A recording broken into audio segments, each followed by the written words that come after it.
তোমরা যারা এবার ভর্তি পরীক্ষা দিচ্ছ তোমাদের জন্য অত্যন্ত গুরুত্বপূর্ণ এই ক্লাসটি। এই ক্লাসে তোমাদের সাথে 200 প্লাস সাম্প্রতিক প্রশ্নাবলী নিয়ে আলোচনা করা হবে, যেখান থেকে তুমি যেখানেই পরীক্ষা দাও না কেন অ্যাডমিশনে সাম্প্রতিকে তুমি সেরা সাপোর্ট পাবে। এখান থেকে তোমাদের 4 থেকে 5টা পর্যন্ত প্রশ্ন কমন আসতে পারে। তো তার কারণে আমি তোমাদের যেটা বলবো, আমি এখানে তোমাদের শুরু থেকে শেষ পর্যন্ত যে প্রশ্নগুলো দেখাবো প্রত্যেকটা প্রশ্নই যেন তোমার ক্লাস চলাকালীন মুখস্থ হয়ে যায়, এরকম ভাবে তুমি ক্লাস করবে। এবং এইখানেও তোমাদের কোন পয়েন্টগুলো সবচেয়ে বেশি ইম্পর্টেন্ট ওইটাও কিন্তু আমি তোমাদের মার্ক করে দেবো, ঠিক আছে? যেমন তোমরা যদি কেউ ঢাকা ভার্সিটিতে পরীক্ষা দাও, এখানে অনেকগুলো সাম্প্রতিক থেকে প্রশ্ন হয়, এখান থেকে তুমি অনেক সাপোর্ট পাবে। তারপরে তোমরা যারা রাবিতে পরীক্ষা দেবে, রাবিতে যতগুলো সাম্প্রতিক প্রশ্ন হবে তার মধ্যে অন্তত 60% প্রশ্ন তোমরা এইখান থেকে কমন পাবে। পাশাপাশি অন্যান্য ভার্সিটিতেও তুমি এইখান থেকে অনেক প্রশ্নই কমন পাবে, ঠিক আছে? তো আমরা প্রথমেই আলোচনা করব হচ্ছে নোবেল পুরস্কার নিয়ে। আর এই নোবেল পুরস্কার থেকে কিন্তু প্রত্যেকটা বছরই প্রশ্ন হয়। আর এই নোবেল পুরস্কার নিয়ে আমি জানি তোমাদের মাঝে ম্যাক্সিমাম স্টুডেন্টের অনেক ফেক কনসেপশন বা ভুলভাল কনসেপশন আছে। একটা নোবেল পুরস্কার তুমি যখন পড়তে যাও তখন তোমরা আসলে অনেক কিছু পড়ো, যে আসলে কোন লোকটা নোবেল পেলো, তার আসলে বাসস্থান কি, তার পারিবারিক কন্ডিশন কি, হ্যান ত্যান অনেক কিছু পড়ো। আসলে নোবেল পুরস্কারের মধ্যে তোমার এগুলা কোনো কিছুই লাগে না। নোবেল পুরস্কারের মধ্যে তোমার যে জিনিসটা লাগবে সেটা হলো একটা লোক কেন নোবেল পাইছে, ওইটার অবজেক্ট কি ছিল বা ব্যাকগ্রাউন্ডে কি ছিল, এইটা একটা বড় কারণ, এবং তার দেশ কোনটা এবং সে কোন বিষয়ের উপরে নোবেল পুরস্কার পেয়েছে। এই 3টা পয়েন্ট যদি তুমি মনে রাখতে পারো নোবেল পুরস্কারে এইখান থেকেই তোমার কমন চলে আসবে, ঠিক আছে? তো প্রথমেই তোমরা দেখো শান্তিতে নোবেল বিজয়, ঠিক আছে? তার আগে আমি তোমাদের আরেকটা কথা বলি, তোমরা যারা মানবিক বা বিভাগ পরিবর্তন করে পরীক্ষা দিবে, তোমাদের সাম্প্রতিক থেকে প্রশ্ন হলে নোবেল পুরস্কারের মধ্যে তোমাদের ম্যাক্সিমাম টাইম আসবে সাহিত্য নোবেল, আরেকটা হচ্ছে তোমার এখানে যেটা দেখলাম শান্তিতে নোবেল, আরেকটা হচ্ছে তোমার অর্থনীতিতে নোবেল কে পেয়েছে, এইখান থেকে প্রশ্ন হবে। এর বাইরে কিন্তু তোমাদের ধরো রসায়ন বা ফিজিক্সে কে পাইছে এগুলো থেকে প্রশ্ন হওয়ার সম্ভাবনা ধরতে গেলে 5%ও নাই, ঠিক আছে? তোমাদের প্রশ্ন হলে এগুলো থেকে হওয়ার সম্ভাবনাই বেশি। তো প্রথমেই দেখো শান্তিতে নোবেল বিজয়ী, তার নাম হচ্ছে মারিয়া কুরিনা মাচাদো। তো এইটা হচ্ছে তোমার মনে রাখতে হবে, এই প্রশ্নটা তোমার জন্য অনেক ইম্পর্টেন্ট, এই প্রশ্নটাই হুবহু আসার সম্ভাবনা অনেক বেশি। এখন তার দেশ কোনটা, তার দেশ হচ্ছে ভেনিজুয়েলা, এখান থেকে প্রশ্ন হতে পারে। এখন আরেকটা পয়েন্ট হচ্ছে তার অবদান কি ছিল, এখান থেকে প্রশ্ন হতে পারে। অবদান হলো ভেনিজুয়েলার জনগণের গণতান্ত্রিক অধিকার প্রতিষ্ঠার নিরলস প্রচেষ্টা, ঠিক আছে?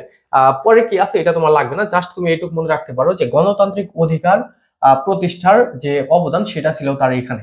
তো এখানে তোমার আসলে ভার্সিটিতে যখন তুমি পরীক্ষা দিচ্ছ অনেক কিছু তোমার রিলেট করে পড়তে হবে। যেমন আমাদের কিছুদিন আগে যে আন্দোলনটা হলো গণ অভ্যুত্থান, ওইটা আসলে তোমার ধরতে গেলে তুমি যদি একটা মোটা দাগে চিন্তা করো, এটা আসলে গণতান্ত্রিক শাসন ব্যবস্থা প্রতিষ্ঠার জন্য আসলে ওইটা করা হয়েছিল। আর এখানে কিন্তু সেই গণতান্ত্রিক অধিকার প্রতিষ্ঠার জন্য কিন্তু এই নোবেলটা পাইছে। তো দুইটার মধ্যে কিন্তু একটা রিলেশন আছে। তো এইভাবে কিন্তু তোমাদের প্রশ্ন হতে পারে। তো এই কারণে এইভাবে তোমরা প্রশ্নগুলো মনে রাখবে। তারপরে দেখো সাহিত্যে নোবেল পেয়েছে লাসলো, আচ্ছা নাম তো উচ্চারণ করতে হচ্ছে দাঁত ভেঙে যাচ্ছে, ক্রাইনো হোরকাই, হ্যাঁ, তার দেশ হচ্ছে হাঙ্গেরি। তো অবদান ছিল ভয়ঙ্কর পরিস্থিতিতেও শিল্পের শক্তি দেখানো, তার প্রভাবশালী ও দূরদর্শী সাহিত্যকর্মের জন্য, ঠিক আছে?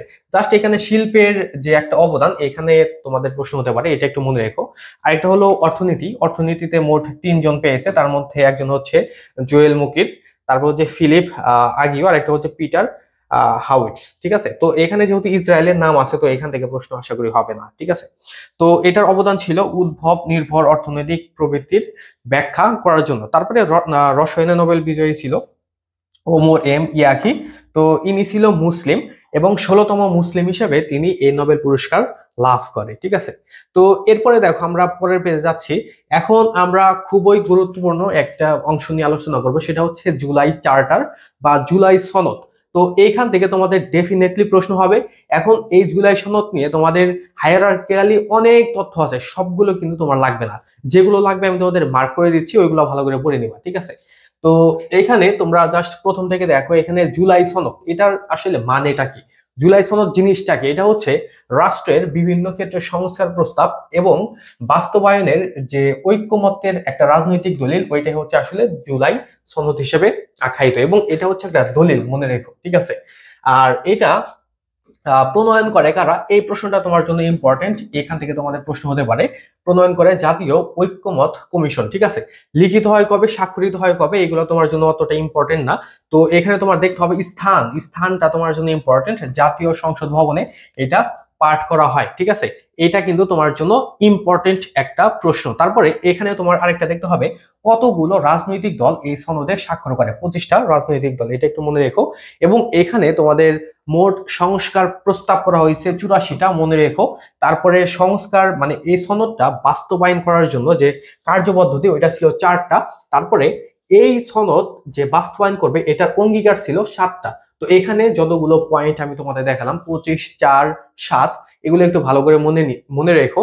এখন এই যে 7টা যে অঙ্গীকার, এগুলার মধ্যে কোনটা কি বলা আছে এটা একটু ভালো করে দেখো। তোমাদের প্রশ্ন এখান থেকেও হতে পারে, ঠিক আছে? তোমাদের প্রশ্ন হতে পারে যে এখানে আসলে ধরো অপশনের মধ্যে 3টা রাইট অ্যান্সার দিল বা 3টা অঙ্গীকার দিল, আর একটা দিয়ে বললো যে এখানে নিচের 4টা অপশনের মধ্যে কোন অপশনটা আসলে অঙ্গীকারের মধ্যে নেই। এভাবে কিন্তু প্রশ্ন হতে পারে। তার কারণে এগুলো তোমার বুঝে বুঝে পড়তে হবে। তো এগুলো একটু দেখে নিবা যে শান্তিপূর্ণ বাস্তবায়নের নিশ্চয়তা, তারপরে সংবিধানে সংযুক্ত থাকবে, মানে এই সনদটা সংবিধানে সংযুক্ত থাকবে। আর এই যে এই পয়েন্টটা তোমার জন্য খুবই ইম্পর্টেন্ট। এই পয়েন্টটা আমি তোমাদের বলে দিচ্ছি। এই পয়েন্টটা হচ্ছে তোমার খুব ভালো করে মনে রাখতে হবে। এখন এই যে জুলাই চার্টার যেটা, এটার যে বৈধতা, এই বৈধতা নিয়ে আদালতে কোনো ধরনের প্রশ্ন তোলা যাবে না। এখন এই প্রশ্ন তোলার ব্যাপারটা তোমরা হয়তো অনেকেই বুঝতে পারতেছো না। আমি তোমাদের বলি, যেমন আমাদের সংবিধানে হচ্ছে যে 3য় অধ্যায় আছে মৌলিক অধিকার। তো কোন একজন মানুষের যদি মৌলিক অধিকার কখনো ভঙ্গ হয়, সে কিন্তু এই মৌলিক অধিকার পুনরুত্থানের জন্য সুপ্রিম কোর্টে রিট পিটিশন করতে পারে, ঠিক আছে? এই যে এখানে সেটাই বলা হচ্ছে যে এখানে তোমার এই যে তোমার এই সনদটা আছে, এই সনদের আসলে বৈধতা আছে কিনা এটা নিয়ে রিট করা বা এই ধরনের কোনো কিছু করা যাবে না, এটা হচ্ছে এখানে বলা হয়েছে। আর এই সুপ্রিম কোর্টের যে রিট পিটিশন, এটা হচ্ছে সুপ্রিম কোর্টের আর্টিকেল 102-তে এটা বলা আছে, ঠিক আছে? এটা একটু মনে রেখো, এখান থেকে প্রশ্ন তোমাদের দিতে পারে। তারপরে এই যে জুলাই গণ অভ্যুত্থানের সাংবিধানিক স্বীকৃতি, এটা ছিল একটা। তো তারপরে এগুলো তোমরা একটু দেখে নিও। তারপরে এই যে এখানে দেখো এই যে এই সনদটা, এই সনদের মোট 3টা ভাগ ছিল। প্রথম অংশে ছিল হচ্ছে সনদের পটভূমি বা ব্যাকগ্রাউন্ড, দ্বিতীয় অংশে হচ্ছে সংস্কার প্রস্তাব, আর তৃতীয় অংশে হচ্ছে সনদ বাস্তবায়নের এই যে 7টা দফার যে অঙ্গীকার, এটা ছিল, ঠিক আছে? আর এখানে দেখো তোমরা আরেকটা প্রশ্ন দেখতে পাচ্ছ, নোট অফ ডিসেন্ট। এটা মানে কি বোঝায়? এটা বলতে বোঝায় হচ্ছে আনুষ্ঠানিক ভিন্ন মত, ঠিক আছে? বা মতের অমিল যেটা, ওইটাকে বোঝায়। তো তোমরা সবকিছু বুঝতে পারতেছো কিনা এটা একটু আমাকে জানাবে, ঠিক আছে? আর আমি কিন্তু এখানে তোমার এই পড়াগুলা অনেক বেশি এক্সট্রাক্ট করে দিচ্ছি বা সহজ করে দিচ্ছি। তো যেগুলো দেখিয়ে দিচ্ছি ওইগুলাই ভালো করে পড়ো। এরপরে এই যে জুলাই ঘোষণাপত্র, ঠিক আছে? এই ঘোষণাপত্রকে আসলে বলা হয় বা ঘোষণাকে বলা হয় ডিক্লারেশন। তো এখানে দেখো কি বলা আছে যে এই জুলাই ঘোষণাপত্রটা আসলে কি? এটা ছিল বাংলাদেশে ঘটে যাওয়া 2024 সালের জুলাইয়ের গণ অভ্যুত্থানের একটি দলিল, যার মাধ্যমে জুলাই গণ অভ্যুত্থানকে রাষ্ট্রীয় ও সাংবিধানিকভাবে স্বীকৃতি প্রদান করা হয়েছে। তোমাদের প্রশ্ন হতে পারে যে এই জুলাই সনদকে কিসের মাধ্যমে স্বীকৃতি দেওয়া হয়েছে, এখান থেকে প্রশ্ন হতে পারে। তার কারণে এই পয়েন্টটা একটু ভালো করে মনে রাখবা। আর এখানে তোমরা যে আরেকটা পয়েন্ট দেখতে পাচ্ছ, এই পয়েন্টটা তো মনে হয় যে প্রশ্নে চলে আসবে, খুবই ইম্পর্টেন্ট। এই যে জুলাই চার্টার বা তুমি ঘোষণাপত্র যেটাই বলো না কেন, এটা পাঠ করে কে? ডক্টর মোহাম্মদ ইউনূস, ঠিক আছে? তিনি কিন্তু চিফ অ্যাডভাইসার, প্রধান উপদেষ্টা, তোমরা জানো। তো এটার স্থান হচ্ছে জাতীয় সংসদ। তারপরে এই ঘোষণাপত্র পাঠ করা হয় কবে, কার্যকর কবে হয়, এগুলো তোমরা একটু ভালো করে দেখে নিও, ঠিক আছে? তারপরে এখানে তোমার দফা অঙ্গীকার, আচ্ছা এখানে তোমাদের যে মোট 28টা দফা আছে, এখান থেকে তোমাদের প্রশ্ন হতে পারে। যেমন এখানে দেখো প্রথম যে 21টা দফা 1 থেকে, এই 21 দফার মধ্যে মুক্তিযুদ্ধ থেকে শুরু করে বা 71 থেকে শুরু করে এই যে 24-এ যে গণ অভ্যুত্থান বা মুভমেন্টটা হলো, তো এইটার প্রেক্ষাপট নিয়ে এখানে বলা আছে। আর 26 থেকে 28 পর্যন্ত বলা আছে, যে 7টা দফা আছে, এই 7 দফায় বলা আছে যে আমাদের যে ফিউচার বা ভবিষ্যৎ দিনে আসলে কিভাবে কি বাস্তবায়িত হবে এটা নিয়ে বলা আছে। তো এখানে যে গুরুত্বপূর্ণ দফা মানে 28টা যে তোমরা দফা দেখতে পাইলা, তো এই দফাগুলোর মধ্যে কোন দফায় কি বলা আছে এইখান থেকেও কিন্তু তোমাদের প্রশ্ন হতে পারে। তো আমি তোমাদের এখানে মার্ক করে দিচ্ছি যে দফাগুলো তোমার জন্য বেশি ইম্পর্টেন্ট। যেমন 1 নম্বর দফাটা একটু দেখে নিবা, যে এটা ছিল উপনিবেশ বিরোধী লড়াই ও মুক্তিযুদ্ধ সংক্রান্ত, মনে রেখো। তারপরে 4 নাম্বার ছিল 1975 সালে 7 নভেম্বর সিপাহী জনতার ঐক্যবদ্ধ বিপ্লবের স্বীকৃতি, এটা থেকে প্রশ্ন হতে পারে, তবে মনে হয় না অতটা ইম্পর্টেন্ট। তারপরে এই যে 20 নাম্বার দফা, যেটা এই 20 নম্বরে বলা আছে যে সংবিধানের 102 অনুচ্ছেদ অনুসারে সুপ্রিম কোর্টের মতামতের আলোকে সাংবিধানিকভাবে ডক্টর মোহাম্মদ ইউনূসের নেতৃত্বে 8ই আগস্ট 2024 একটি অন্তর্বর্তীকালীন সরকার গঠিত হয়। তোমাদের এখানে প্রশ্ন হতে পারে যে জুলাই সনদের কততম দফা অনুসারে অন্তর্বর্তী সরকার গঠিত হয়, মানে সংবিধানের কততম অনুচ্ছেদ অনুযায়ী, ঠিক আছে। এইভাবে কিন্তু প্রশ্ন হতে পারে, মানে প্রশ্ন হবে যে সংবিধানের কততম অনুচ্ছেদ অনুযায়ী অন্তর্বর্তী সরকারের বৈধতা দেওয়া হয়েছে, বা ধরো হচ্ছে এখানে প্রশ্ন হতে পারে যে আসলে গঠিত হয়, এরকম কিন্তু প্রশ্ন হতে পারে, মনে রেখো। তারপরে 22 নম্বর দফায় বলা আছে যে সংবিধান ও সকল রাষ্ট্রীয় ও সাংবিধানিক প্রতিষ্ঠানের গণতান্ত্রিক সংস্কার লাগবে না। তারপরে 23-এ বলা আছে যে আওয়ামী লীগ কর্তৃক গুম, খুন, হত্যা, গণহত্যা, মানবতা বিরোধী অপরাধের বিচার সংক্রান্ত, এটা থেকে প্রশ্ন হতে পারে, এটা একটু মনে রেখো, 23 নম্বর দফা। তারপরে এই যে 24 নম্বর দফা, এটা হচ্ছে তোমার জন্য ইম্পর্টেন্ট, এটা মনে রেখো। এই যে গণঅভ্যুত্থান হলো, এখানে যারা মারা গেল বা যারা হচ্ছে শহীদ হলো, তাদেরকে জাতীয় বীর হিসেবে ঘোষণা করা হয়েছে 24 দফা অনুযায়ী। আর এখানে কিন্তু 24-এ যেহেতু ঘটনাটা ঘটছে, তো এই কারণে তুমি এভাবে মনে রাখতে পারো যে 24-এ যেহেতু ঘটনা ঘটছে, এই কারণে 24-এর যারা হচ্ছে শহীদ হয়েছে তাদেরকে বীর হিসেবে ঘোষণা করা হয়েছে। তারপরে 25-এ বলা হয়েছে যে অবাধ, সুষ্ঠু ও নিরপেক্ষ জাতীয় নির্বাচনের প্রতিশ্রুতি, মনে হয় না এটা আসবে। তারপরে 26-এ পরিবেশ ও জলবায়ু সহিষ্ণু আচ্ছা, এটাও লাগবে না তোমাদের। তারপরে তোমাদের এই যে 27 নম্বর যেটা, এখানে বলা আছে যে জুলাই গণঅভ্যুত্থানের রাষ্ট্রীয় ও সাংবিধানিক স্বীকৃতি, এইটাও তোমাদের দেখতে হবে, এখান থেকেও তোমাদের প্রশ্ন হতে পারে, ঠিক আছে। আচ্ছা, তোমাদের তো আমি অনেকগুলো প্রশ্ন দেখালাম, একটু আমাদের ব্যাচের কথা বলি। এখনো কিন্তু আমাদের অনেক প্রশ্নই বাকি আছে, সবগুলোই কিন্তু দেখবো। তো তোমরা যারা রাবিতে পরীক্ষা দিচ্ছ, রাবির জন্য বর্তমানে আমাদের 2টা ব্যাচ রয়েছে। আমাদের যেটা কোর্সের নাম হচ্ছে রাবি ইউনিট স্পেশাল টাইটান কোর্স। তো এই কোর্সে তোমরা মোট 90টা ক্লাস পাবে। এখানে তোমরা লাইভ ক্লাস পাবে 60টা এবং রেকর্ড ক্লাস পাবে বোনাস হিসেবে 30টা। তো আমাদের প্রত্যেকটা ক্লাস তোমাদের একদম বেসিক টু অ্যাডভান্স হবে, মানে তোমাদের একদম বুঝে বুঝে পড়ানো হবে। এবং এখানে সবচেয়ে বড় যে তোমাদের প্রাপ্তি, সেটা হচ্ছে রাবিতে যে তোমাদের এবার ল ফ্যাকাল্টিতে যে রিটেন হবে, এই রিটেনের তুমি A to Z প্রিপারেশন আমাদের এখান থেকে নিতে পারবে, ঠিক আছে। যেমন এখানে তোমাদের কম্প্রিহেনশন থাকবে এবং এসে থাকবে, দুইটাই 25 নাম্বার করে। কম্প্রিহেনশনে তুমি কিভাবে ভালো করতে পারো বা শর্ট কোশ্চেন গুলো তুমি কিভাবে অ্যান্সার করবে, তারপরে তোমাদের এসে লেখার যে নিয়মাবলী A to Z সবই আমাদের এখান থেকে তোমরা পেয়ে যাবে আমাদের এই কোর্সের সাথে।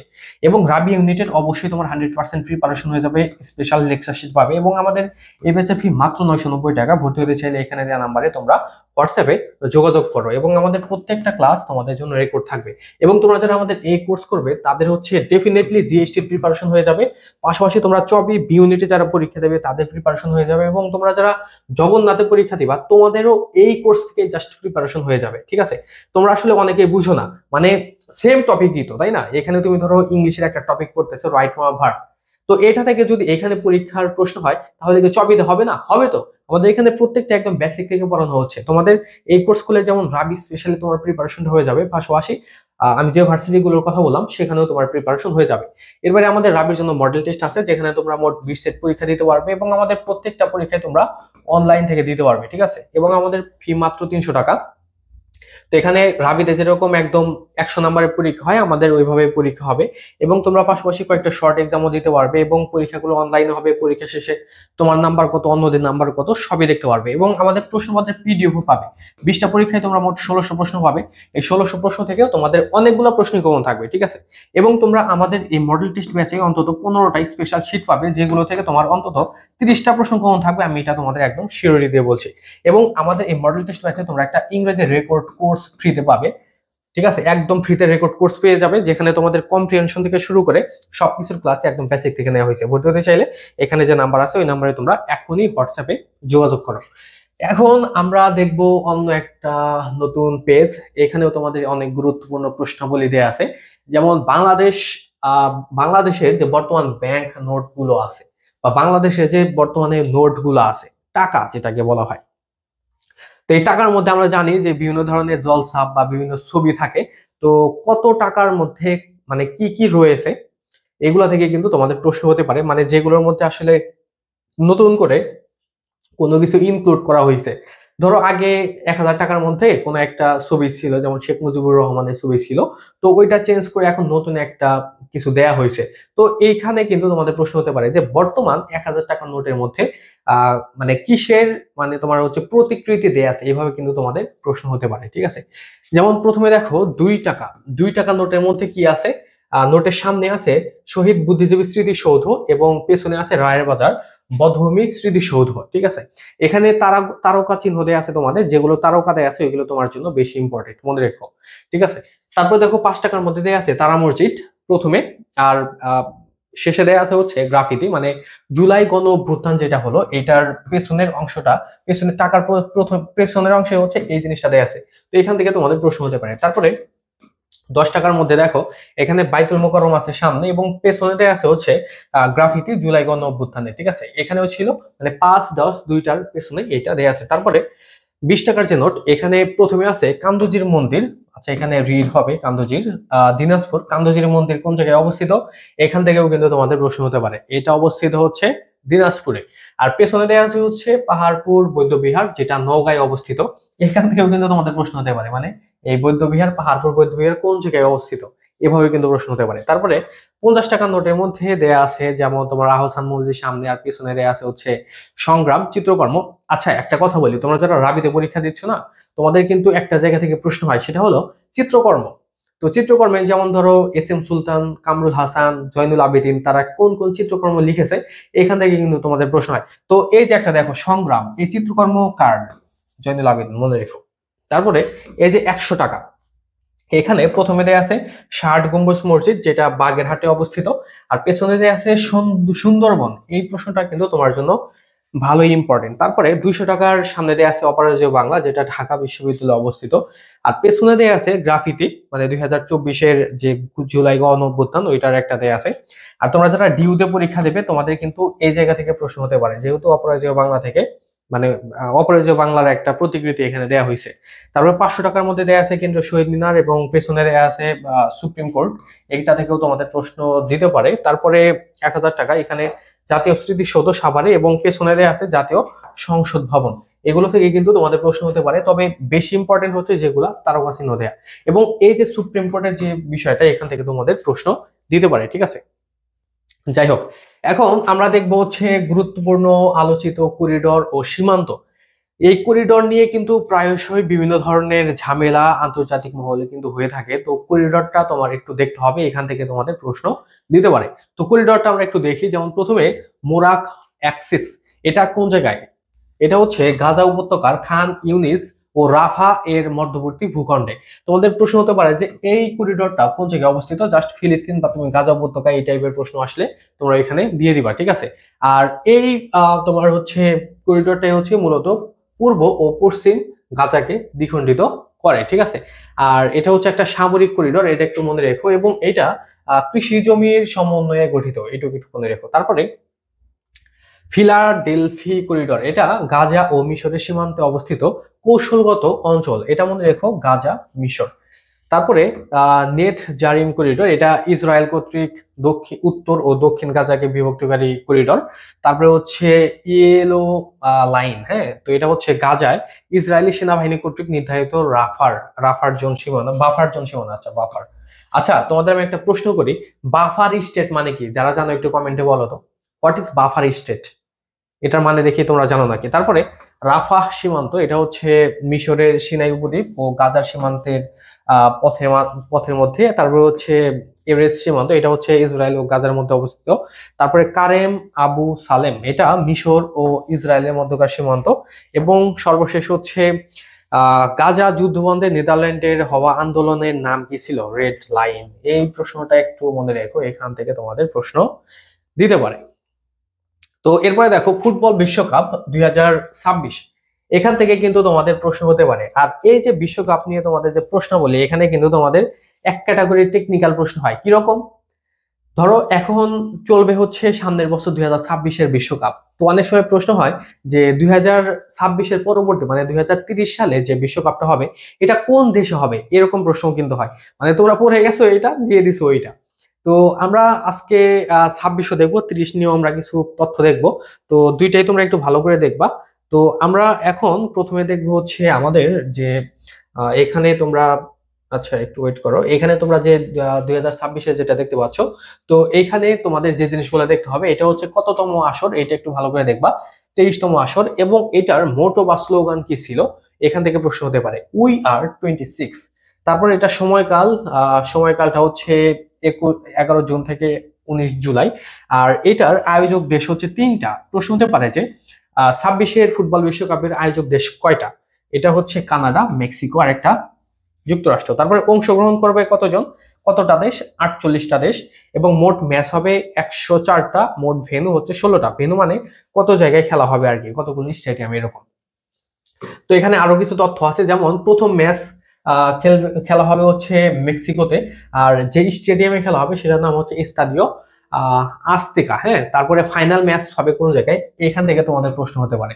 এটা হবে হচ্ছে নিউ জার্সিতে এবং এটা মেট লাইফ স্টেডিয়ামে। তারপরে অফিসিয়াল বলের নাম কি, এই টাইপের প্রশ্ন কিন্তু তোমাদের প্রশ্ন হয়। এটার নাম হচ্ছে ট্রাইওন্ডা, এটা হচ্ছে এডিডাস। তারপরে দেখো মাস্কট কি ছিল, তো মাস্কট থেকেও তোমাদের প্রশ্ন হয়। মাস্কটও ছিল তিনটা, একটা হচ্ছে ম্যাপল, আর একটা ক্লাস, আর একটা হচ্ছে জাইও। তিনটা আসলে তোমরা দেখলাম না যে 3 দেশ ভিত্তিক হচ্ছে তোমাদের এইখানে খেলাটা হবে, তো 3 দেশের 3টা ক্যাটাগরিতে এই নামগুলা সিলেক্ট করা হয়েছে। যেমন ম্যাপল, ম্যাপল নামের সুস, এটা হচ্ছে কানাডার, আর কানাডাকে কিন্তু বলা হয় ম্যাপল পাতার দেশ, ঠিক আছে, ম্যাপল পাতার দেশ মনে রেখো। তারপরে ক্লাস নামের টাক ইগল, এটা হচ্ছে যুক্তরাষ্ট্র। তারপরে জায়ু নামের জাগুয়ার, জাগুয়ার মানে কি বলতো দেখি, জাগুয়ার হচ্ছে এক ধরনের মানে বাঘ ক্যাটাগরির আর কি। হ্যাঁ, তো এটা হচ্ছে মেক্সিকো। তো এরপরে তোমরা দেখো প্রথমবারের মতো আয়োজন করবে কানাডা। কানাডা আসলে এর আগে বিশ্বকাপ আয়োজন করেনি। তো তোমাদের প্রশ্ন হতে পারে যে আহ এবছর বা সামনে যে 26-এর বিশ্বকাপ হবে, এখানে কোন দেশ প্রথম আয়োজন করতে যাচ্ছে বিশ্বকাপের, এভাবে প্রশ্ন কিন্তু তোমাদের হতে পারে। তারপরে বাছাই পর্ব থেকে প্রথম দল হিসেবে স্থান পায় জাপান, মনে রেখো। তারপরে প্রথমবারের মতো বিশ্বকাপের সুযোগ পায় কেপ ভার্দে, এটা হচ্ছে আফ্রিকার একটা দেশ। তো এটা একটু ভালো করে মনে রেখো। তারপরে আমরা নেক্সটে যাচ্ছি। এরপরে ফুটবল বিশ্বকাপ 2030। তো 2030-এর জায়গা থেকেও তোমাদের প্রশ্ন হতে পারে। তো এটা হচ্ছে শতবর্ষ পূর্তি বিশ্বকাপ, ঠিক আছে। এখানে আমি তোমাদের একটা টেকনিক্যাল প্রশ্ন বলি।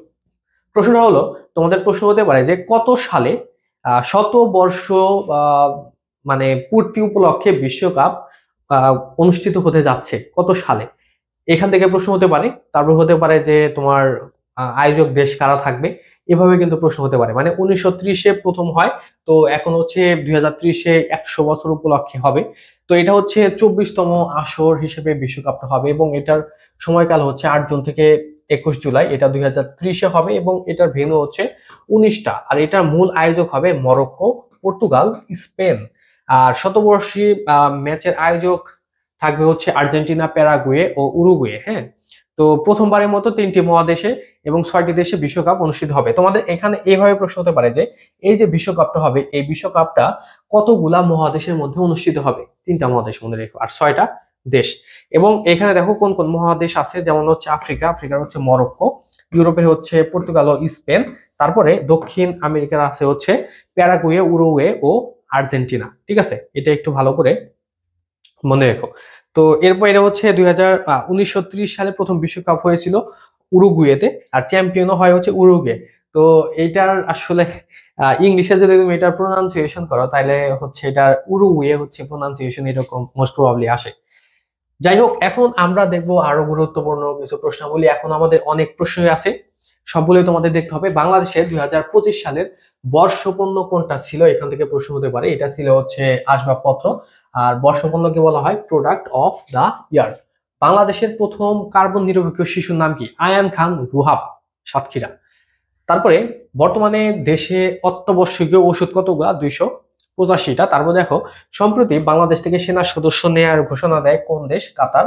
এই প্রশ্নটি ইম্পর্টেন্ট। তারপরে বাংলাদেশ জেলের পরিবর্তিত নাম বা প্রিজন যেটা, ওইটা হচ্ছে correction service of correction services Bangladesh. ঠিক আছে, তোমাদের আমি দুইটা টার্ম শিখাই, যেহেতু রাবিতে তোমাদের লতে হচ্ছে রিটেন হবে এবং প্রশ্নপত্র করার ক্ষেত্রে হচ্ছে তোমাদের লয়ের একটা হাত থাকতে পারে। তো এখানে তোমাদের দুইটা জিনিস শিখাই, সেটা হচ্ছে একটা হচ্ছে প্যারোল মনে রাখো আর একটা হচ্ছে প্রবেশন মনে রাখো। হ্যাঁ, তো এই দুইটার মধ্যে কোনটা দ্বারা কি বোঝায় এরকম কিন্তু প্রশ্ন হয়। অলরেডি এই প্যারোল কি, এখান থেকে একবার রাবিতে প্রশ্ন হয়েছিল। প্যারোল হচ্ছে আমি একটু টাইম নিয়ে নিচ্ছি, জাস্ট 30 সেকেন্ড।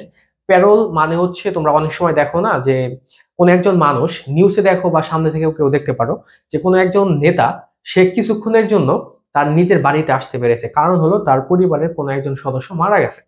তো হয়তো সে জানাজা বা হচ্ছে দাফনের কারণে সে হচ্ছে এখানে আসতে পেরেছে। তো এই যে কিছুক্ষণের জন্য তাকে যে মুক্তি দেয়া হলো কারাগার থেকে বা প্রিজন থেকে কিছুক্ষণের জন্য, বা সাময়িক মুক্তি যেটা দেয়া হয় নির্বাহী আদেশে, এটাকে বলা হয় প্যারোল, মনে রাখবা। আর একটা হচ্ছে প্রবেশন। এই প্রবেশনকে বলা হয় জুভেনাইল অফেন্স, অফেন্সের কারণে যেগুলো হয়, বা তুমি জাস্ট মনে রাখতে পারো যে কিশোর অপরাধ যেগুলা, বা আমরা জানি না যে বাংলাদেশে হচ্ছে কিছু শোধনাগার আছে, মানে কিশোর শোধনাগার মানে হচ্ছে ধরো কিশোররা যখন অপরাধ করে তাদের কিন্তু আসলে বিচার কাজ বা তাদের কিন্তু আসলে অন্যান্য মানুষের মতো জেলে কিন্তু রাখা হয় না, তাদের রাখা হয় হচ্ছে আলাদা শোধনাগারে, যেখানে আসলে তাদের বিভিন্ন ধরনের অ্যাক্টিভিটি বা শিক্ষা দেওয়া হয়। তো যে মাধ্যমে বা যে কার্যের মাধ্যমে তাদের হচ্ছে ওই শোধনাগারে পাঠানো হয় ওইটাকে বলা হয় হচ্ছে প্রবেশন পদ্ধতি, ঠিক আছে, এটা একটু ভালো করে মনে রাখবা। তো এর বাইরে তোমরা হচ্ছে পরবর্তীতে দেখো যে বাংলাদেশে বাণিজ্যিকভাবে 5G প্রযুক্তি সেবা চালু হয় কবে। এখান থেকে প্রশ্ন হতে পারে, খুবই গুরুত্বপূর্ণ প্রশ্ন। এটা হচ্ছে 1 সেপ্টেম্বর 2025। তারপরে বর্তমানে দেশে আন্তর্জাতিক বিমানবন্দরের সংখ্যা কতগুলা? 4টা, মনে রাখবা। সর্বশেষ কক্সবাজার হয়। তারপরে 2026 সালে অনুষ্ঠিতব্য জাতীয় সংসদ নির্বাচন কততম হবে? এটা হচ্ছে 13তম হবে, মনে রাখবা। তারপরে জাস্ট মনে রাখবা 13তমের মাধ্যমে কিন্তু আসলে তত্ত্বাবধায়ক সরকারের যে একটা ব্যাপার ছিল ওইখান থেকে প্রশ্ন হতে পারে, মনে রেখো। তারপরে জাতীয় পরিচয়পত্র বা এনআইডি পেতে সর্বনিম্ন কত বছর বয়সে নিবন্ধনের জন্য আবেদন করা যাবে? এটা কিন্তু 16 বছর করা হয়েছে। ইম্পর্টেন্ট প্রশ্ন। তারপরে দেখো জাতীয় সংসদ নির্বাচনে নিবন্ধিত প্রবাসী ভোটারগণ তারা যে ভোট দেবে তাদের ভোটের যে আসলে তোমার মানে পদ্ধতি এটা কিরকম হবে? এটা হবে হচ্ছে পোস্টাল ব্যালট। যাই হোক, তো এখন আমরা নেক্সটে যাচ্ছি। তো এর বাইরে দেখো আমাদের এখনো অনেক গুরুত্বপূর্ণ প্রশ্ন আছে যেগুলো থেকে কিন্তু তোমাদের প্রশ্ন হবে, খুব ভালো করে দেখতে হবে এগুলা। তো এখানে দেখো প্রথমেই চীনের বিনিয়োগ নির্মিতব্য বরিশাল বিভাগের প্রথম অর্থনৈতিক অঞ্চলের নাম কি? মানে চীন হচ্ছে বরিশালে হচ্ছে বিনিয়োগ করবে, এটার নাম হচ্ছে ভোলা ইকো ডেভেলপমেন্ট ইকোনমিক জোন, মনে রেখো। তারপরে জাতীয় যুব উদ্যোক্তা উন্নয়ন নীতিমালা 2025 অনুযায়ী যুব উদ্যোক্তা বলতে কত বছর বয়সীদের বোঝানো হয়? এটা হচ্ছে 18 থেকে 35 হবে, ইম্পর্টেন্ট প্রশ্ন। তারপরে বাংলাদেশের প্রথম জলবায়ু নির্ভর প্রাণী অভয়ারণ্য আহ কয়টা করা হয়েছে? এটা হচ্ছে 2টা হবে, একটা হচ্ছে তানোর আর একটা হচ্ছে গোদাগাড়ি, 2টা হচ্ছে রাজশাহী জেলার তোমার উপজেলা 2টা। তো এটা তোমাদের প্রশ্ন হতে পারে যে এটা কোন জেলায় হয়েছে, এখান থেকে প্রশ্ন দিতে পারে। আর রাবিদের যারা পরীক্ষা দিচ্ছ যেহেতু রাজশাহী রিলেটেড, তো প্রশ্ন দিলেও দিতে পারে। তারপরে দেখো দেশে প্রথমবারের মতো 4 জেলার কয়েকটি এলাকাকে পানির সংকটাপন্ন হিসেবে চিহ্নিত করা হয়েছে। এই প্রশ্নটা তোমার জন্য খুবই ইম্পর্টেন্ট, মনে রাখবা। একটা হচ্ছে রাজশাহী, চাঁপাইনবাবগঞ্জ, নওগাঁ আর একটা চট্টগ্রাম, মনে রাখবা। তারপরে বাংলাদেশ সরকার প্রথমবারের মতো যে পদ্ধতিতে যুক্তরাষ্ট্র থেকে গম আমদানি করবে সেটা হচ্ছে G2G। G2G মানে বোঝায় সরকার টু সরকার, মানে গভর্নমেন্ট টু গভর্নমেন্ট এরকম। তারপরে 1490 মিটার দৈর্ঘ্যের মাওলানা ভাসানী সেতু, তৃতীয় তিস্তা সড়ক সেতু যে 2টি জেলাকে যুক্ত করেছে এটা হচ্ছে কুড়িগ্রাম আর একটা গাইবান্ধা। আমরা কিন্তু দেখি যে আমাদের আসলে সেতু পথ বা সেতু যে, হ্যাঁ, সেতু টাইপের প্রশ্ন কিন্তু আসে। যেমন পদ্মা সেতু থেকে প্রশ্ন হয়েছে, যমুনা রেল সেতু থেকে প্রশ্ন হয়েছে, এখান থেকে প্রশ্ন দিতে পারে। বা বলতে পারে যে মাওলানা ভাসানী সেতু আসলে কয়টা জেলাকে যুক্ত করে এবং কোন কোন জেলাকে যুক্ত করবে। তো এইভাবে কিন্তু প্রশ্ন হতে পারে, মনে রেখো। তারপরে বিশ্ব খাদ্য ফোরাম WFF 2025-এ ক্ষুধামুক্ত বিশ্ব গঠনে অধ্যাপক ডক্টর মোহাম্মদ ইউনূস কতগুলো দফা পেশ করে? 6টা দফা, এখান থেকে প্রশ্ন দিতে পারে। তারপরে বর্তমানে বাংলাদেশ চা বোর্ড কর্তৃক নিবন্ধিত চায়ের বাগান কয়টা? প্রশ্ন হতে পারে 170টা। সর্বশেষ পঞ্চগড় টি কোম্পানি, মনে রেখো। তারপরে বাংলাদেশিদের জন্য চিকিৎসা ভিসায় বিশেষ সুবিধা গ্রিন চ্যানেল ভিসা চালু করে কোন দেশ? চীন, মনে রেখো, প্রশ্ন হতে পারে। তারপরে আন্তর্জাতিক সংস্থা স্থায়ী সালিসি আদালত যেটাকে বলা হয় ইংলিশে পার্মানেন্ট কোর্ট অফ অরবিট্রেশন। এই অরবিট্রেশন মানেই কিন্তু সালিশ, ঠিক আছে, সালিশ বোঝায় আর কি। তো এই জায়গায় নিয়োগ পায় বাংলাদেশের একজন বিচারপতি, অবসরপ্রাপ্ত বিচারপতি, সুপ্রিম কোর্টের বিচারপতি মইনুল ইসলাম চৌধুরী। প্রশ্ন হতে পারে। আর তোমরা একটা জিনিস মনে রাখবা, সেটা হলো এই যে স্থায়ী সালিসি আদালত বা পার্মানেন্ট কোর্ট অফ আরবিট্রেশন, তো এইটা কোন দেশে অবস্থিত? এখান থেকে কিন্তু তোমাদের প্রশ্ন দিতে পারে, ঠিক আছে। তো এগুলো তোমরা একটু দেখে নিবা। তারপরে আমাদের জাবির জন্য হচ্ছে কোর্স রয়েছে, তোমরা যারা জাহাঙ্গীরনগরে পরীক্ষা দিবা, তো আমাদের ব্যাচ নিয়ে তোমাদের জাস্ট 2 মিনিটে একটু ধারণা দিচ্ছি, 2 মিনিট না 1 মিনিট ধারণা দিচ্ছি। আমাদের জাবির জন্য 2টা ব্যাচ রয়েছে, একটা কোর্স আর একটা মডেল টেস্ট। আর এখানে আরেকটা কথা বলি, আমি যে তোমাদের রাবির ব্যাচের কথা বলেছিলাম না, আমাদের রাবির ব্যাচের তো ফি ছিল কোর্স যেটা 990 টাকা, আর যেটা ছিল হচ্ছে আমাদের মডেল টেস্ট ওইটার ফি ছিল হচ্ছে 300। তো তোমরা যদি 2টা ব্যাচে রাবির 2টা ব্যাচে যদি একসাথে ভর্তি হও তাহলে 1250 টাকায় একদম কমপ্লিট প্যাকেজে ভর্তি হতে পারবে। আর যেটা হচ্ছে আমাদের জাহাঙ্গীরনগরের যেটা, জাহাঙ্গীরনগরের তুমি মডেল টেস্ট প্লাস কোর্স দুইটার মধ্যে যদি একসাথে ভর্তি হও, তুমি হচ্ছে 1300 টাকায় ভর্তি হতে পারবে। ঠিক আছে, তো আমাদের জাহাঙ্গীরনগরের ব্যাচে তোমরা কি কি পাচ্ছ দেখো। তো এখানে তোমরা জাহাঙ্গীরনগরের জন্য মোট 45টা ক্লাস পাবা। এখানে ইংরেজির 20টা, আর জিকের উপরে তোমরা 25টা লাইভ ক্লাস পাবে, এবং বাংলার উপরে আমাদের কিছু বোনাস হিসেবে তোমাদের ক্লাস নেওয়া হবে, যেগুলো তোমার জন্য খুব বেশি ইম্পর্টেন্ট টপিক, ওইগুলোর উপরে অলরেডি আমাদের ক্লাস নেওয়া হচ্ছে এবং আমাদের ব্যাচ রানিং আছে। ঠিক আছে, আমাদের যে ক্লাসগুলো হয়েছে সেগুলো রেকর্ড করতে পারবা, এখনই ভর্তি হয়ে যাও, সেরা সাপোর্ট পাবে। এবং আমাদের এই ব্যাচের ফি মাত্র 1090 টাকা। ঠিক আছে, প্রত্যেকটা ক্লাস তোমরা রেকর্ড পাবে এবং প্রত্যেকটা ক্লাসের সাথে তোমরা স্পেশাল শিট পাবে। দেখো এখানে তোমাদের একটা কথা বলি, জাবিতে যারা মূলত চান্স পায় আর যারা চান্স পায় না, তাদের মধ্যে মূল ফারাকটাই থাকে হচ্ছে ইংরেজি এবং জিকে। কারণ জিকের মধ্যে জাবিতে যে প্যাটার্নের প্রশ্ন করে অধিকাংশ শিক্ষার্থী বোঝেই না এটা। তো আমাদের এখানে যেহেতু জাবিতে মোট 80টা এমসিকিউ, তার মধ্যে 40টা হচ্ছে জিকে থেকে। জিকে তোমাদের এরকম ভাবে পড়ানো হবে যে আমাদের এই ব্যাচের সবকিছু যদি তুমি পড়ো, তুমি এখানে প্রায় ধরতে গেলে 98% প্রশ্নই আমাদের এখান থেকে তোমরা দেখবা কমন চলে আসছে। ঠিক আছে, তো আমাদের এখানে তোমরা থাকতে পারো। এছাড়া ইংরেজি সাহিত্য থেকে শুরু করে সবকিছুর ক্লাসে আমাদের এখানে তোমরা পেয়ে যাবে। এর বাইরে মডেল টেস্টে তোমরা মোট 20 সেট পরীক্ষা দিতে পারবা। প্রত্যেকটা পরীক্ষায় জাবির প্রশ্ন প্যাটার্নের আলোকে হবে। জাবির প্রশ্নের প্যাটার্নটাই ভিন্ন। তো ভিন্ন প্যাটার্নের পরীক্ষা দিতে চাইলে অবশ্যই আমাদের এখানে তোমাদের দেখতে হবে, একদম জাবি স্ট্যান্ডার্ডে তোমাদের পরীক্ষাগুলো হয়ে যাবে। যেমন বাংলা 20টা প্রশ্ন থাকবে, ইংরেজি 20টা, এবং জিকের উপরে 40টা করে তোমরা প্রশ্ন পাবে। পাশাপাশি শর্ট এক্সাম দিতে পারবা, এবং প্রত্যেকটা পরীক্ষা তোমরা অনলাইন থেকে দিতে পারবা, এবং পরীক্ষা শেষে নিজের এবং অন্যের নাম্বারও তোমরা দেখতে পারবে। এবং আমাদের মডেল টেস্ট ব্যাচের সাথেও তোমরা অন্তত 15 থেকে 20টা স্পেশাল শিট পাবে, যেগুলো থেকে হুবহু তোমাদের প্রশ্ন কমন থাকবে, এবং জিকে সম্পূর্ণ দাগানো বইয়ের একটা পিডিএফও পাবে, যেগুলো থেকে একদম হুবহু প্রশ্ন কমন থাকবে তোমার। ঠিক আছে, ফি মাত্র 350। ভর্তি হতে চাইলে এই নাম্বারে তোমরা হোয়াটসঅ্যাপে যোগাযোগ করবে। ঠিক আছে, তো তোমরা চাইলে দুইটা ব্যাচে একসাথেও অ্যাডমিট হতে পারো। এখন আসা যাক আমাদের আবারও সাম্প্রতিক বিষয়গুলির মধ্যে। ঠিক আছে, তো এখন দেখো আমাদের এখনো অনেক গুরুত্বপূর্ণ প্রশ্নগুলি আছে, যেমন প্রথম বাংলাদেশি স্থাপনা হিসেবে টাইম ম্যাগাজিনের the world greatest places of 2025 তালিকায় স্থান পায় কি? এটার অ্যান্সার হবে হচ্ছে জেবুন্নেসা মসজিদ। এটা হচ্ছে সাভারে অবস্থিত। এটা একটু ভালো করে দেখো। তারপরে হচ্ছে যুক্তরাজ্যের সাময়িকী, এটাকে বলা হয় দ্য ইকোনমিস্ট। এর 2024 সালের বর্ষসেরা দেশ কোনটা? বাংলাদেশ। তারপরে বাংলাদেশ রেলওয়ে নেটওয়ার্কে যুক্ত হয়েছে সর্বশেষ একটি জেলা, সেটা হচ্ছে নড়াইল। মোট 49টা জেলা হচ্ছে রেলওয়ের অন্তর্ভুক্ত হলো। এরপরে দেখো সুন্দরবনের সংরক্ষিত বনের রিজার্ভ ফরেস্ট এর চারপাশে 10 কিলোমিটার এলাকা জুড়ে ঘোষণা করা হয়েছে প্রতিবেশ প্রতিবেশগত পরিবেশ হবে পরিবেশগত সংকটাপন্ন এলাকা, যেটাকে ইংলিশে বলা হয় ইকোলজিক্যালি ক্রিটিক্যাল এরিয়া। ঠিক আছে, এটা 10 কিলোমিটার, এটার একটা ব্যাপ্তি, এটা একটু মনে রেখো। তারপরে এই যে দেখো সুন্দরবনে যে বাঘ জরিপ, যেটাকে বলা হয় পাগ মার্ক, মানে বাঘ যে গণনা করা হয়, এটা কিন্তু একটা পদ্ধতি আছে, সেটার নাম হচ্ছে পাগ মার্ক। ঠিক আছে, তো এটা একটু মনে রেখো। বর্তমানে এই জরিপ অনুযায়ী বাংলাদেশে বাঘের সংখ্যা হচ্ছে 125টা। তারপরে বাংলা নববর্ষ 1432 এর প্রতিপাদ্য কি? নববর্ষের ঐকতান ফেসিবাদের অবসান। মনে রেখো, প্রশ্ন হতে পারে। তারপরে নববর্ষের শোভাযাত্রা, মঙ্গল শোভাযাত্রার বর্তমান নাম বর্ষবরণ আনন্দ শোভাযাত্রা। এটা একটু ভালো করে মনে রেখো। তারপরে বাংলাদেশের প্রথম নারী আম্পায়ার হিসেবে বিশ্বকাপে আম্পায়ারিং করেন সাথিয়া জাকির জেসে। এখান থেকেও তোমাদের প্রশ্ন দিতে পারে। ঠিক আছে, আমি তোমাদের যতগুলা প্রশ্ন দেখাচ্ছি, বিশ্বাস করো তোমাদের জন্য প্রত্যেকটা প্রশ্নই অনেক গুরুত্বপূর্ণ, আর আমি যেগুলো তোমাদের মার্ক করে দিচ্ছি ওইগুলো আরো বেশি ইম্পর্টেন্ট। ঠিক আছে, প্রত্যেকটাই পড়বা। তারপরে দেখো বিশ্বের প্রথম ডিজিটাল রাষ্ট্র কোনটা? True value. মনে রাখো বিশ্বের সবচেয়ে উঁচু সেতু কোনটা? এটা হচ্ছে চীনে অবস্থিত, মনে রাখবা, হুয়াজিয়াং গ্র্যান্ড ক্যানিয়ন। তারপরে বিশ্বের প্রথম দেশ হিসেবে 10G, আমরা যে বর্তমানে 5G ইউজ করতেছি, বাংলাদেশে যদিও পাওয়া যাচ্ছে না, তো এই 10G ব্রডব্যান্ড চালু করবে হচ্ছে চীন। প্রশ্ন হতে পারে সৌরজগতের যে গ্রহের কোনো উপগ্রহ নেই, বুধ আর শুক্র। তারপরে দেখো বিশ্বজুড়ে ব্রেস্ট ক্যান্সার অ্যাওয়ারনেস মান্থ হিসেবে যে মাসটিকে উৎসর্গ করা হয়, এটা হচ্ছে অক্টোবর। এই প্রশ্নটা তোমার জন্য ইম্পর্টেন্ট পড়বা। সম্প্রতি চীন পাকিস্তান অর্থনৈতিক করিডোর, যেটাকে বলা হয় সিপিইসি, এটার একটু অ্যাব্রিভিয়েশনটা দেখে নিও। তো এখানে নতুন করে যুক্ত হয় আফগানিস্তান। তারপরে বিতর্কিত স্যার ক্রিক অঞ্চল যে দুটি দেশের সীমানায় অবস্থিত, ভারত পাকিস্তান মনে রাখবা। তারপরে বেলুস লিবারেশন আর্মি BLA, এটা কোন দেশের সশস্ত্র সংগঠন? পাকিস্তান মনে রাখবা। তো এর বাইরে দেখো আমাদের আরো প্রশ্ন আছে।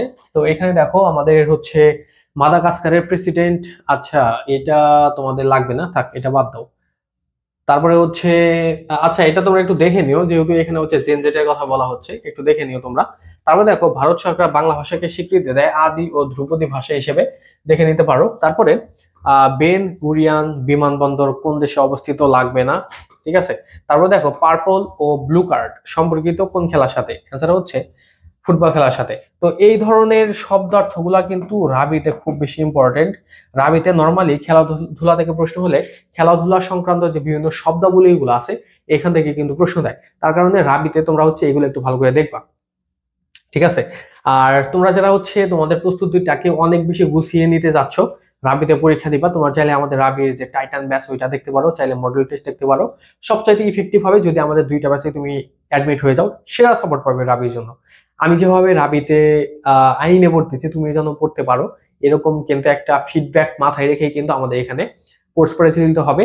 এবং লাস্ট ইয়ারে আমাদের রাবির ব্যাচ থেকে মোট 140 জনের উপরে চান্স পেয়েছে, এবং শুধু ল ফ্যাকাল্টিতেই চান্স পেয়েছে 12 থেকে 13 জন।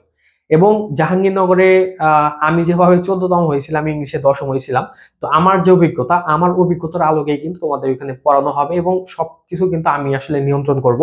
তো জাবির ব্যাচে অ্যাডমিট হতে পারো, জাবির জন্য অবশ্যই তুমি সেরা প্রিপারেশন নিতে পারবে আমাদের এখান থেকে। যাই হোক, আজকে আমাদের ক্লাসে এই পর্যন্ত ছিল। তোমাদের কাছে ক্লাস কেমন লাগছে একটু কমেন্টে জানাতে পারো।